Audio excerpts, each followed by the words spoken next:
مسلک، لیکن تم نے مسلک کو نہیں تسلیم کیا۔ شیخ القرآن کی بھی عقیدہ یہی تھا کہ مردے نہیں سنتے، اور عقیدہ یہ مردوں کے نہ سننے کا صرف شیخ القرآن کا نہ تھا، شیخ القرآن کے استاد مولانا حسین علی الوانی کا بھی تھا رحمت اللہ تعالی۔ ان کا کیا عقیدہ تھا کہ مردے، ان کا کیا عقیدہ تھا مردے؟ سید عنایت اللہ شاہ بخاری نور اللہ مرکزہ، وہ بھی انہی کے شاگرد، قاضی شمس الدین صاحب، مولانا طاہر پانچ پیری صاحب رحمہ اللہ، یہ سارے بزرگ۔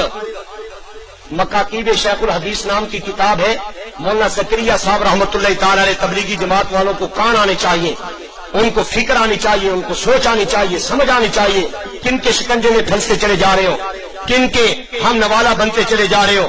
حضرت شیخ الحدیث سے پوچھا گیا، شیخ الحدیث صاحب مولانا زکریا سے پوچھا گیا، 525 یا 20 نمبر صفحہ ہے اس کتاب کا، تو حضرت شیخ الحدیث سے پوچھا جاتا ہے ذرا یہ بتائیے کہ مولانا حسین علی الوانی اور مولانا حسین علی کے متبعین جو ان کے پیروکار ہیں، مثلا حضرت شاہ صاحب، حضرت قاضی صاحب، حضرت شیخ القرآن، حضرت مولانا طاہر پنپیری صاحب، مولانا امیر بندیالوی صاحب رحمہ اللہ، یہ سارے بزرگ جو ان کے متبعین ہیں، آپ کی نظر میں ان کا عقیدہ کیسا ہے؟ مولانا سے پوچھا گیا کہ ان کا عقیدہ کیسا ہے۔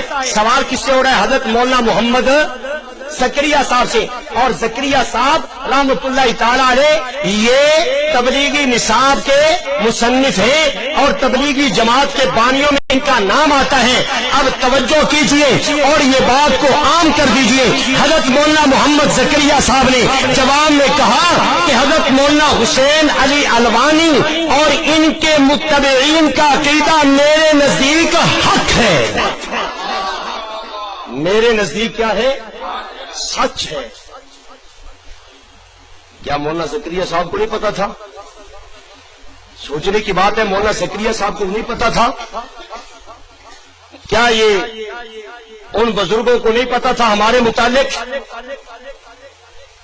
زکریا صاحب رحمہ اللہ کا بھی عقیدہ کہ مردے سنتے، مردے سنتے نہیں، اور وہ فرماتے اشاعت والوں کا عقیدہ حق ہے، اشاعت والوں کا عقیدہ سچ ہے۔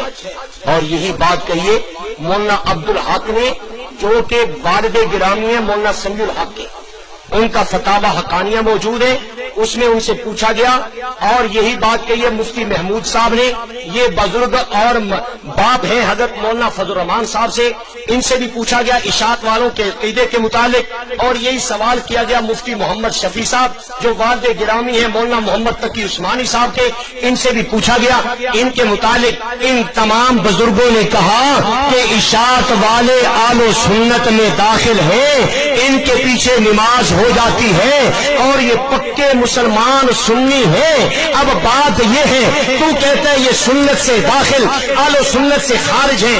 ان سے پوچھا گیا جو آپ کے گاؤں میں آیا تھا مولوی کہ جی بتائیے کہ یہ آپ کے نظریے کے مطابق یہ کیا ہے؟ کہنے لگا جی عقیدے ہیں دو قسم کے۔ اس نے کہا جی عقیدے کتنے قسم کے؟ بعض عقائد وہ ہیں جو قرآن سے نص سے ثابت ہیں، اور بعض عقائد وہ ہیں جو سنیات ہیں، جو احادیث احاد خبر غائب سے ثابت ہیں۔ کہنے لگا جو قرآن کی نص کا مخالف ہو ہم اس کو کافر کہیں گے، اور جو ہے جی وہ عقیدہ جو قطعی ہے اس کا منکر ہو وہ کافر ہے، اور جو عقیدہ ظنی کا منکر ہے وہ ہمارے نزدیک آل و سنت سے خارج ہے۔ اس وجہ سے ہم ان کو خارج کہہ کر بدعتی کہتے ہیں، کافر نہیں کہتے، ان کو غیر مسلم نہیں کہتے۔ اب دو باتیں کہنا چاہتا ہوں، توجہ فرمائیے۔ رائے ہدایت کتاب ہے مولانا سرفراز صفدر صاحب کی، اور اس کے اختتامی اوراق میں بریلویوں کو جواب دیتے ہوئے فرماتے ہیں، کہتے ہیں کون کہتا ہے کہ عقائد میں تقسیم ہے کہ بعض عقائد قطعی ہوتے اور بعض عقائد ظنی ہوتے ہیں؟ کہتے ہیں آل و سنت کے نزدیک جو عقیدہ ہے وہ قطعی ہوتا ہوتا ہے وہ ظنی نہیں ہوتا۔ مولانا سرفراز صاحب تو فرمائیں سارے عقائد قطعی ہے، کوئی بھی ظنی نہیں، اور یہ کہیں کہ بعض قطعی ہے اور بعض ظنی ہے۔ پھر اپنے بیان کو جاری کرتے ہوئے اس نے آگے کہا، کہنے لگا جی قبر سے مراد ہے دنیا والی قبر ہے، اسی قبر میں مردہ زندہ ہوتا ہے، اسی قبر میں روح واپس آیا کرتی ہے۔ کہتا ہے کہ قرآن پاک کی 8 آیتیں ہیں کہ جس میں اس قبر کو مراد لیا گیا۔ پھر کہنے لگا کہ اشاعتیوں نے ان 8 آیتوں کا انکار کیا، تو نے خود کہا کہ اشاعتیوں نے انکار کیا، ہمت ہے تو پھر ان پہ کفر کا فتویٰ لگا کر دیکھنا، پھر ان پہ شرک کا فتویٰ لگا کر دیکھنا۔ تیری اپنی تقریر میں تضاد ہے، پہلے کچھ کہہ رہا ہے اور بعد میں کچھ کہہ رہا ہے، ابتدا تقریر کرتا ہے، کہتا ہے جی جناب ایک آدمی فوت ہو جاتا ہے، حدیث پاک میں آتا ہے اس کا جنازہ تیار ہوتا ہے، اس کو لوگ کندھوں پہ اٹھاتے ہیں، وہ کہتا ہے کہ مجھے جلدی لے جاؤ، مجھے جلدی لے جاؤ، مجھے جلدی لے جاؤ۔ اگر نیک آدمی وہ کہتا ہے جلدی لے جاؤ، اگر برا یعنی وہ برا آدمی ہے تو وہ پریشان ہو جاتا ہے۔ پھر کہتا ہے کہ قبر میں روح واپس آتی ہے۔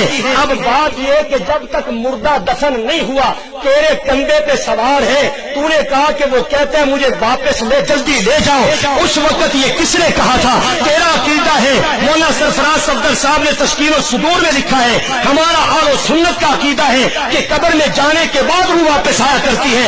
ایک طرف یہ تیرا عقیدہ اور دوسری طرف تو یہ کہتا ہے ابھی تک دفنایا نہیں جاتا تو مردہ کہتا ہے مجھے جلدی لے جاؤ۔ اب تجھ سے پوچھنا چاہتا ہوں یہ کون کہہ رہا ہے؟ ابتدا اور انتہا پتہ ہی کوئی نہیں، سمجھ ہی نہیں آتی کہ کیا کہے اور کیا نہ کہے، پتہ ہی نہیں چلتا۔